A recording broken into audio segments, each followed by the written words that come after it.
I don't believe you're broken. I don't believe you're overwhelmed. And I don't believe that you are not capable. My true belief is that you just got some decluttering to do. That there's trauma in your past that needs to be cleared. And you know what you really, really want and desire. But sometimes that takes courage. Hey ladies, I'm back, and today I'm really excited about this conversation and interview. It's with Emmy Brunner, Brunner, and she is the new author of a book called Find Your True Voice. Stop listening to your inner critic, heal your trauma, and live a life full of joy. I am such a huge, huge fan of healing. And in my decade of working with women, and of course, myself, doing the work myself, what I have come to realize over and over and over again is it doesn't matter what area of your life is kind of screaming to get your attention right now. It might be your relationships, it may be your health, it may be your work, your money, your time, your energy. When we commit to this healing journey, what we do is we begin to uncover. We can have a vision board, we can have goals, we can have desires, we can do whatever the hell we want. But the resistance and the fatigue and the I'm not enoughness and that inner critic, that sabotage that's going to come out, that is the work that needs to be done in order for you to feel alive. So in today's conversation with Emmy, we're digging deep. We're talking about this, and we're also talking about our expectations as women and mothers, and her perspective as a mental health advocate, a therapist. You're going to hear all about her work, how she showed up in 2020, and hopefully it gives you permission to do the same. So let's dive in. Check out her book. You can find it anywhere books are sold online. Emmy Brunner, Brunney. Nope, I lied. It's Emmy. Emmy. Emmy. Brunner. Brunner. Emmy Brunner. Title, Find Your True Voice. Let's dive in. All right, Emmy, welcome to the podcast. Thank you so much for having me. This is the beauty of the internet. We get to find people, creep on them, and then hit record and have these beautiful conversations. So I'm just incredibly grateful for your time and your energy today. And I know you have a new book coming out, and I want to hear about the book. But today we're really going to be talking about trauma and all those things. And your book is called Find Your True Voice, Stop Listening to Your Inner Critic, Heal Your Trauma, and Live a Life Full of Joy. And I was very intrigued by stop listening to your inner critic. So yeah, I'm going to give the microphone to you. And I want to know more about you and what really inspired you to write this book. Do you know what? I think I've been working in mental health for a really long time, for like the last 17 years. And I own a clinic, an outpatient clinic, which is pretty big now. It's the biggest in Europe, treating women with trauma and anxiety and depression. And I think what I came to realize and what sort of evolved during my time working in clinical practice was that all of these people that were seeking treatment all had the same things in common. So although their presenting problems might be different, they all had unresolved trauma. And they all had intense amounts of like personal shame, and they were all really unkind to themselves.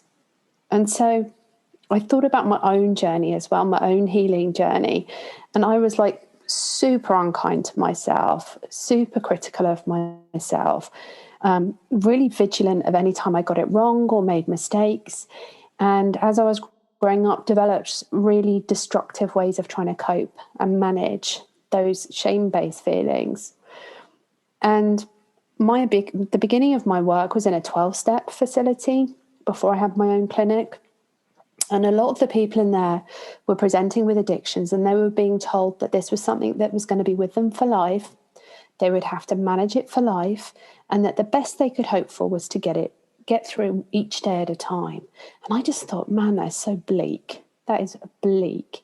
And it didn't inspire much joy. Or the great things about those 12-step fellowships were the communities, the support and the love that people showed one each other, the acceptance of being in a dark place. But that was it. There wasn't much kind of big inspired hope for the future.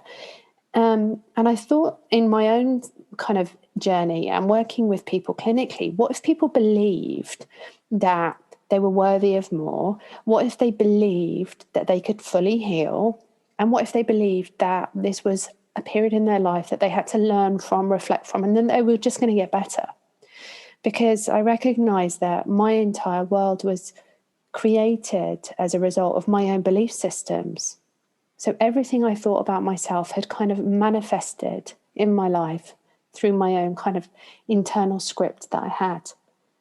And so I thought, if I don't like that, and I don't like the outcome of that, which I really didn't, I was so miserable, and so entrenched in like negative self-talk, damaging and destructive behaviors, then I had to change the way I was thinking. Otherwise, nothing would be any different.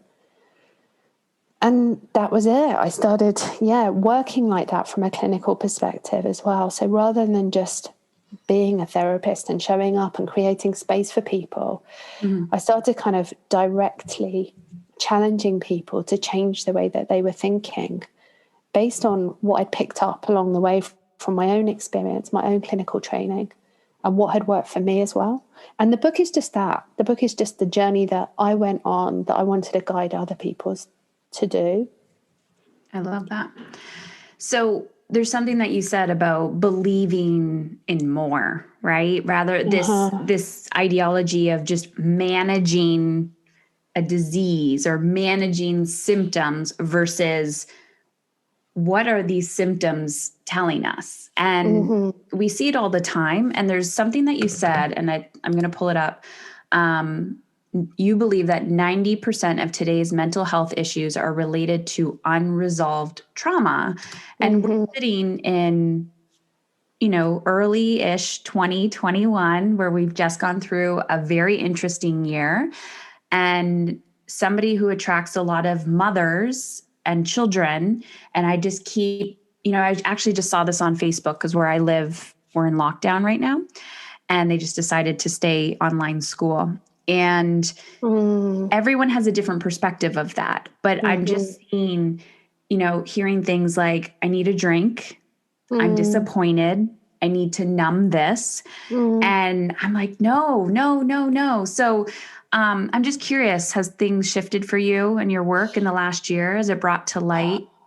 Do you know what it's been? I think that I guess you guys are probably a few months behind where we are in the kind of evolution of all of this. Yeah. I think people, women, my girlfriends, didn't realize the kind of impact that all of this pandemic was having on us all. But a lot of what came from that and having to homeschool the kids was the pressure that women were putting themselves under to kind of provide and perform and to make sure their kids were performing and to make sure that we were keeping up with everything, rather than going, actually, let's just forget it. Let's just forget the pressure for a minute. With our kids in my house, we did the bare minimum. We got outside as much as we could. I cut my working hours massively to be able to be there for the kids in the afternoons, to kind of go and kick a football about, or to go, we live by the sea, to go down to the sea, and forgot about the kind of academic pressures. And even when we had emails from school being like, do you know what, Dixie hasn't submitted this project or that project, we were like, yeah, she's not going to, because we're in a global pandemic. And right now we're just trying to get her to kind of function every day and explain why she can't see her friends. So that's going to have to wait. I love that you just took a stand for how you wanted to feel and advocated for your children and yourself, but were able to identify the pressure and say, no, not happening. Yeah. And how often do we do that as women as well? Like, I think we find it so hard to find our voice, to really honor our truth, to meet our needs. It's really difficult for us. But culturally, we're not supported to do that. And even for me and myself, it took like real courage to find the strength to know how to do that. And I felt like such a wally. I don't know if you say that. I've never heard that term, but I love when I have conversations because I learned it's like a whole new curriculum. Let me tell you, I'm not sure even people in this country use that very often. That's hilarious. It's proper old school. So I felt like a complete fool and a fraud, and kind of testing, like, I'm going to act really brave and like I've got complete conviction in what I'm doing right now, even though internally I'm absolutely bricking it, basically. And that's what I did. And it was like a proper fake it till you'll make it experience of me going, I'm going to pretend like I really care about myself, and I'm going to pretend like I really am able to show up for myself and be brave. And I remember even years ago standing up to an old boss of mine who was just this kind of vile person and literally internally shaking so much, but knowing if I didn't start to find my voice, I was just going to completely lose myself and who I was as a person. And I run a digital program for women who want to be empowered. And one of them was talking today on the group about how can you show this vulnerability around your children? And I'm like, it's essential. We have to model what it is to be vulnerable to our children, because it's so important for them to be able to do it. And if they don't see us do it, how are they going to learn? How did I learn? I had to teach myself. That wasn't modeled for me. So, It's about learning. It's like reparenting ourselves to be able to parent our children, and they're showing us and teaching us. So I'm curious, when you started, I'm curious how motherhood triggered trauma. And because I do see a lot of times, it's the child's behavior. It's this. So how do we even know? I didn't even realize, trauma feels very stigmatized. We all experience trauma. I think we try to protect people from it. So maybe pulling back the curtains a little bit of the reality of it and how people can identify if they're like, I have no trauma. I feel like we're so invested in creating the show, creating the kind of facade of what it is that we want to be seen to be doing, how we want to be seen to be performing. And we don't really ever check in with ourselves and think about whether our needs are met. For me, like checking in on myself, like all those years ago, I just felt so lonely. Like I had things, I had stuff, but I just felt lonely and unseen. And I think a lot of that was because I just abandoned some part of myself along the way. And I think when we're raising our kids, we're so fixed on the next thing and kind of smashing it, like doing really well at it, that we miss the bigger point. We miss the connection. I had a woman who I was working with a couple of months ago who was just saying she finds it so hard to connect to joy with her children, to just play with them. And a lot of that is because she's not present. She's always in her mind. She's always somewhere else. And so how can we ever be really, present and enjoying our time with our children when we're thinking about a million other things? It's impossible. And kind of giving yourself permission to be present, to be mindful. Children are the most wonderful kind of tonic for forcing us to do that. At the weekend, my husband and I were having this conversation about some kind of heavier life stuff in the garden, and our 3-year-old got hold of the garden hose, and let me tell you, it is not warm here right now, and completely soaked us. And for like the next 10 minutes, we were running around the garden screaming, and I just felt so grateful to have been taken out of my head for that moment, and really embraced it. And even now I have to remind myself to just embrace those moments and just sink into them. I love that. Yeah, you have that instant reaction where you're like, ugh, and then you're like, okay, Yeah. choose joy, choose joy, choose joy. Oh my God, it had been snowing that morning. Like this was Oh my literally gosh. not what I needed, but it It's was like one of those cold beautiful. plunges. You just had like Yeah, a cold shower. it was amazing and so hilarious watching my husband trying to dodge this around the garden. It was just so funny. I love it. Those are the moments, right? These are Yeah, the the moments that we moments. Yeah. remember. There's so many things that I want to talk about, but one thing that's coming up for me is, I don't want to say trauma and identity, but one of those, like for me personally, motherhood was a wake up call for me, but I felt so unwell and and lack of energy. And then you throw motherhood on top of that. So Mm-hmm. my identity was like, the crappier I feel, the better I am as a mother perceived. And Mm-hmm. Mm-hmm. changing that current and that conversation, not only within myself, because you have that inner critic, right? Not enough, Mm-hmm. push, do more, but you're Mm-hmm. getting like the validation externally. Mm-hmm. Oh, you're so busy, you do it all. So awesome. So, how can we overcome that pressure and Mm-hmm. begin to realize, attending to your trauma versus your identity, that like, who am I without my trauma? So I think part of it is stepping out of being part of that game. Like, think about how you're talking to other women for a start. Like, stop applauding women for running themselves into the ground. Recognize that actually, if people are juggling a lot, it means that they're working really hard to take care of themselves, and that's really tough. Stop applauding people and thinking of these things as like badges of honor. They're really not. For me, being able to kind of prioritize my self-care above anything, above my kids, above anything, has meant that I'm so much more available to my children, to my husband. I perform so much better at work as a result. And actually, it's a bit of a kind of false victory, because although we're seemingly seeking that validation all of the time, actually we still feel pretty crappy. So in the moment, we get that kind of sniff of a win, but actually, ultimately, we're going to bed exhausted, unfulfilled. Our needs aren't being met. And because we're not just mothers, we're women with passions and hungers and creative drive. And those things need to be met as well as those kind of nurturing those motherly qualities. And we don't have to choose. We don't have to show up as either being the kind of earth mother or the super productive mother. Like, we can be all of those things. I hear other women ask me that about how I manage the kids. I don't have a nanny. I run 2 businesses. And it's not because I'm superwoman. It's because I prioritize my own well-being, and anytime I see that slip, I kind of have to regather myself and think, actually, what is it that I need? Even this morning, I was saying to my husband, with the promotion of the book, I'm working quite hard.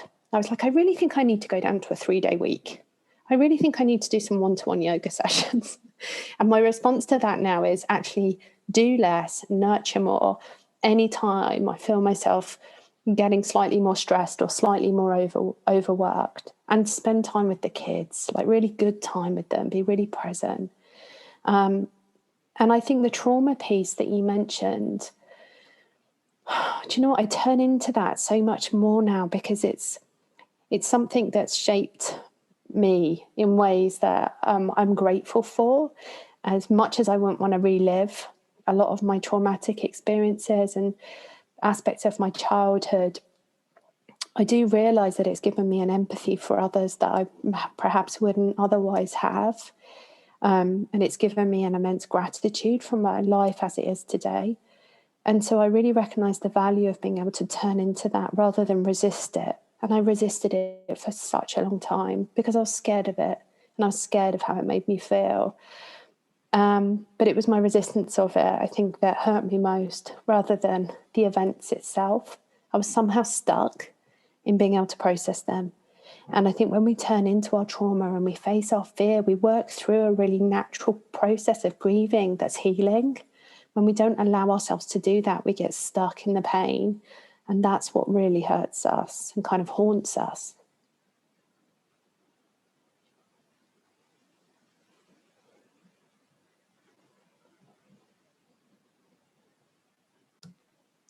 There's so much in that that we could probably unpack and talk about.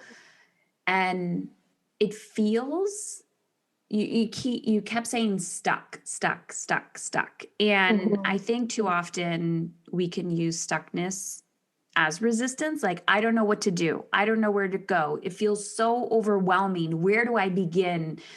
Someone's telling me that joy is possible, or that abundance, whatever it is possible. And here I am in all of my stuff, and it feels so overwhelming that I don't even know where to move. And I have the books and I have the podcasts and I've taken courses, and I just feel stuck. What do you say to that person?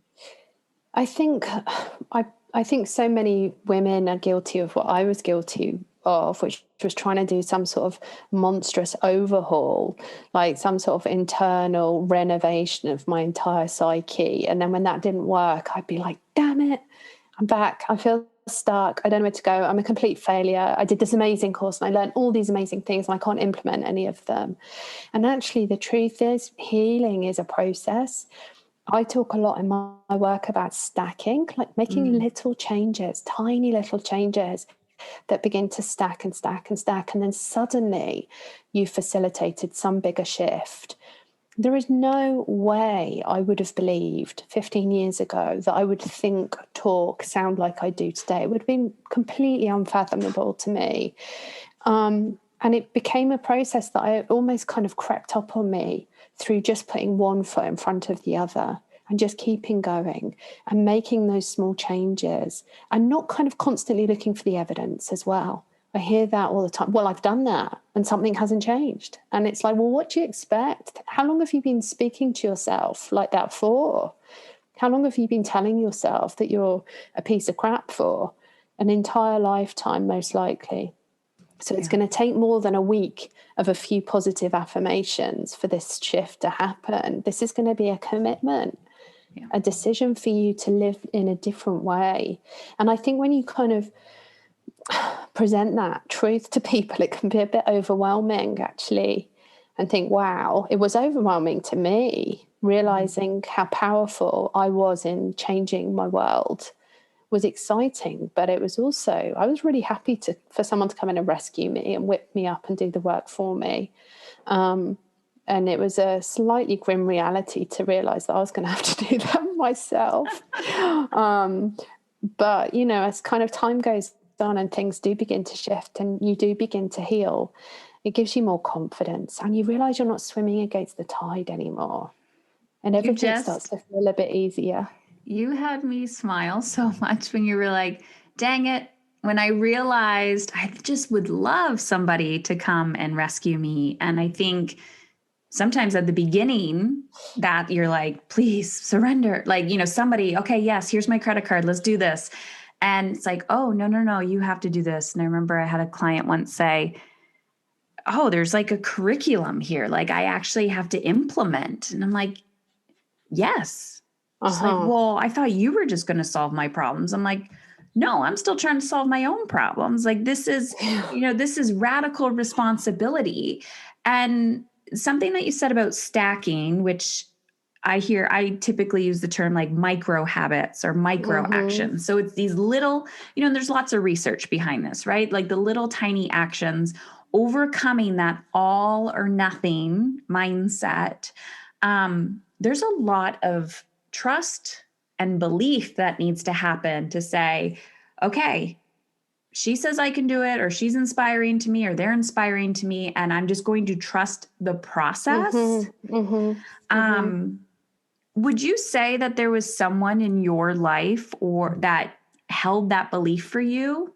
Like, do you remember a time when you were like, I don't trust, I'm scared, but you trusted the person that was guiding you or the process?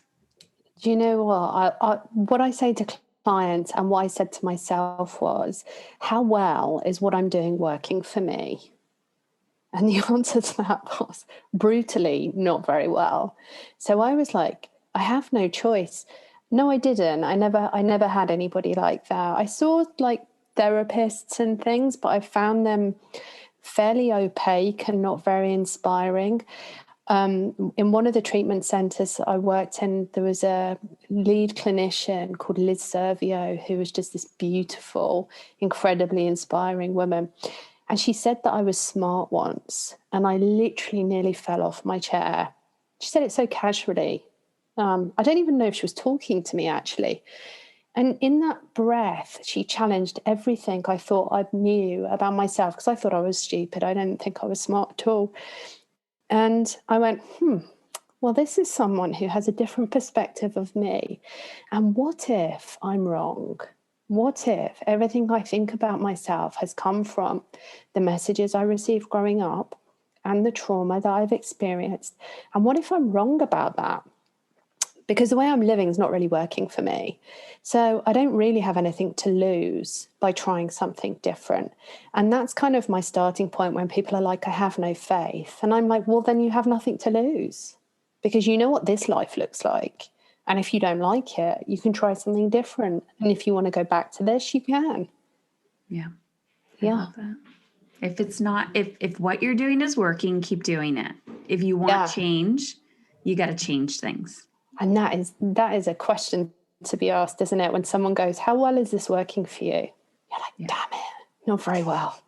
Yeah. I was like, dang it. Yeah. I'm curious your perspective as a professional who works with women, has a whole clinic. Maybe you have an opinion or a perspective on the wellness, the culture of the wellness community.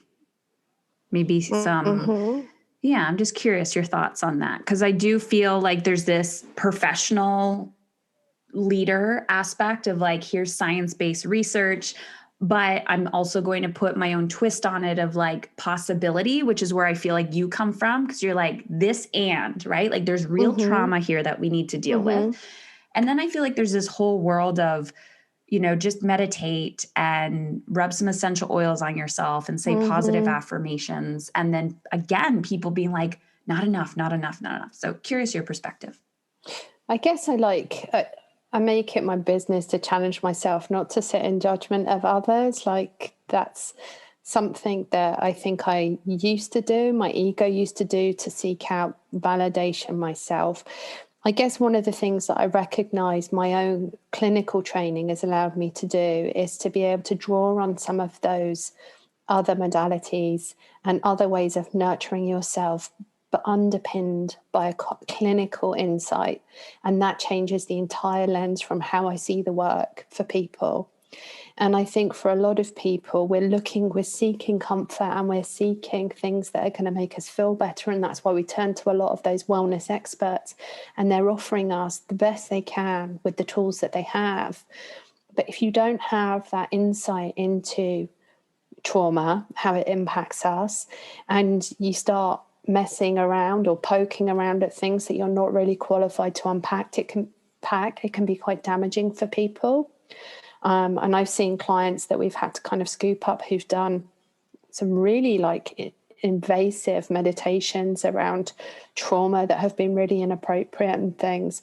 So I guess I always say to people, just be careful, do your research and make sure that you're working with people that you feel are legitimately in a space to support and help you.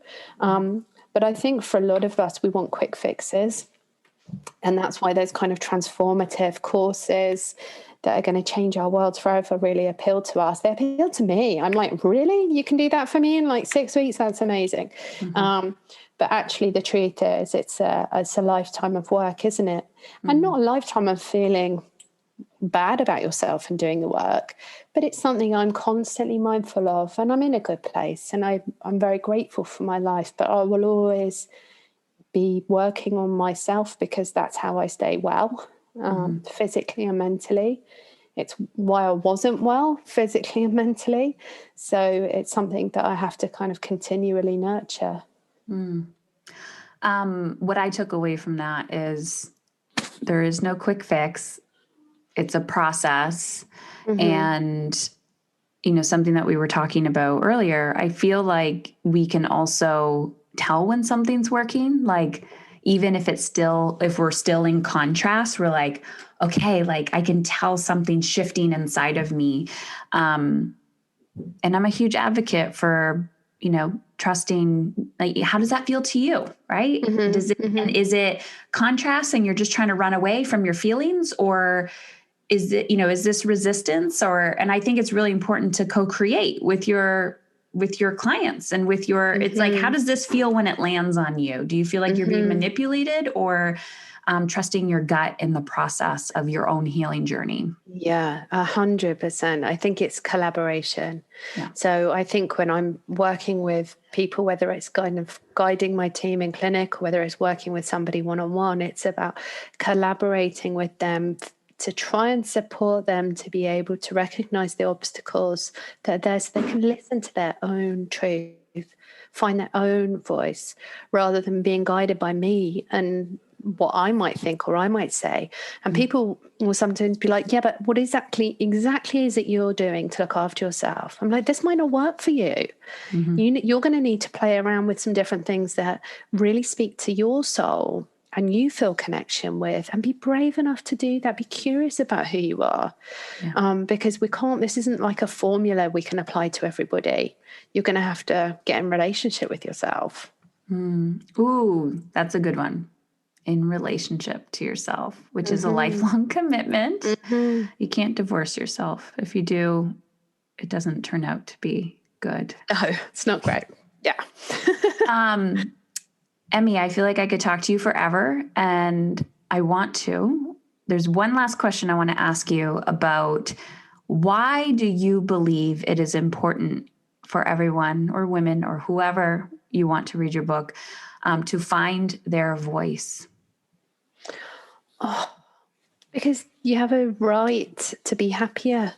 Your divine purpose is to be a joyful being.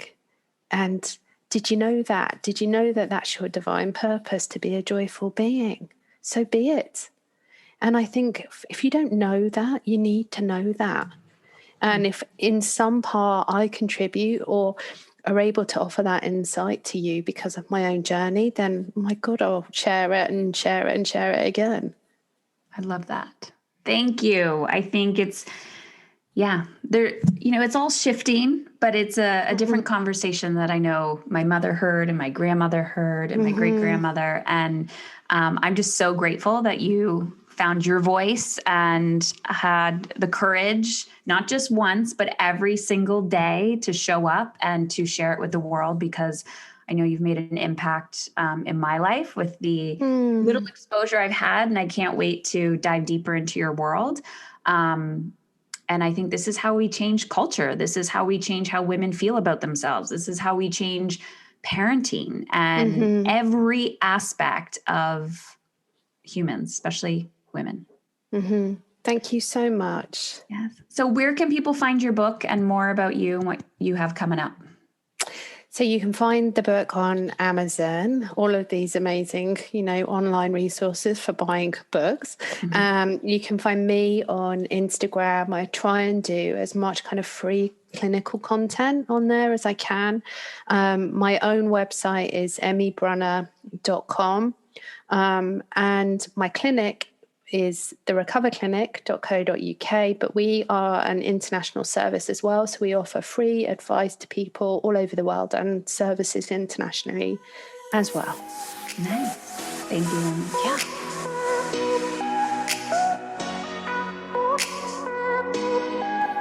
Well, that's it. And I wanted to thank you for listening today, because I truly believe you are exactly where you need to be. And now I have a favor to ask.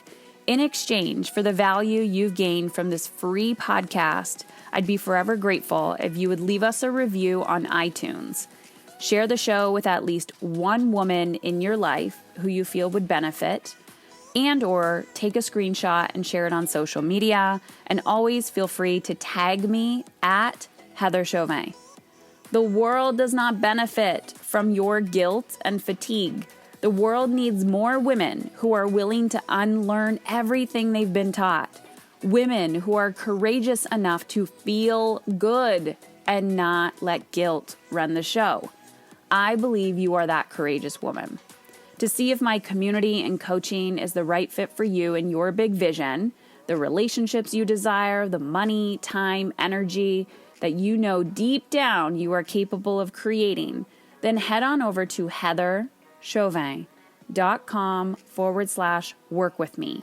That's Heather Chauvin, CHAUVIN.com/work with me, and take the next step in the right direction. Taking a stand for how you feel means you are taking a stand for how your children show up as adults. And if you have a personal question or topic you'd like me to answer on the podcast, text me 313-710-5199. 313-710-5199.